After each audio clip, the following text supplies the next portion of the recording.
Стоилов ме се чини дека ќе биде изведувач на првиот пенал за екипата на Академија Пандев. Тргна на вистинската страна, ова не се брани. Да видиме Божиновски колку може да биде успешен против капитенот на Стоилов. И Стоилов на истото место за 1-1.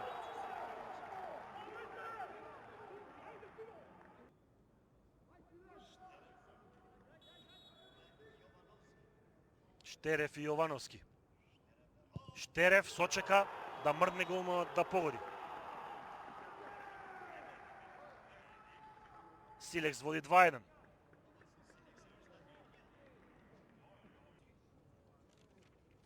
И Илиев беше прецизен во финалето во 2019-та. Илиев и тој прецизен 2-2.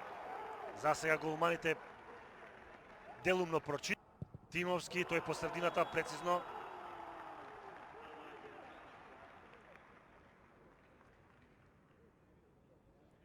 Три и 2. Под притисок затоа што шутира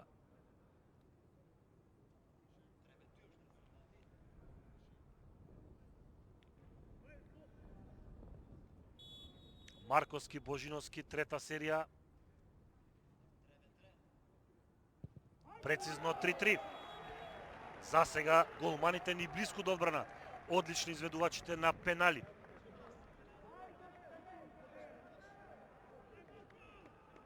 Кон топката оди Ѓоргиев, додека ние го гледаме Пандев оваа сезона. Четврта серија, 3-3 е. Ѓоргиев и Јовановски. Ѓоргиев прочита, тргна на време Јовановски.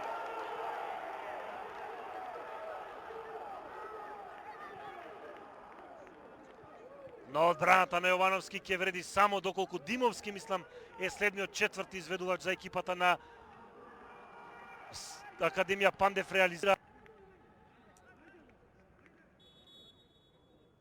Силекс. Димовски чита и брани Божиновски.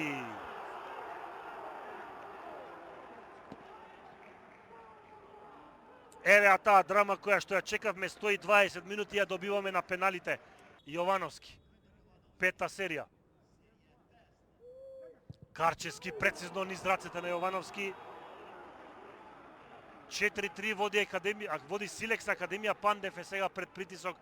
Немаат право на промашување струмичани. Тоа би значило губење на финалето, трофеј. Велиновски, Божиновски, Велиновски во стативата. Силекс е освојувач на купот трет пат во својата историја.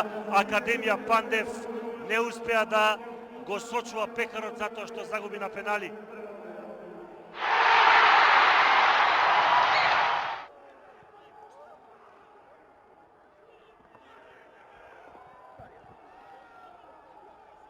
Фудбалерите на Силекс чекаат 24 години за да го освојат третиот трофеј во четвртото полуфинале во фудбал на Македонија.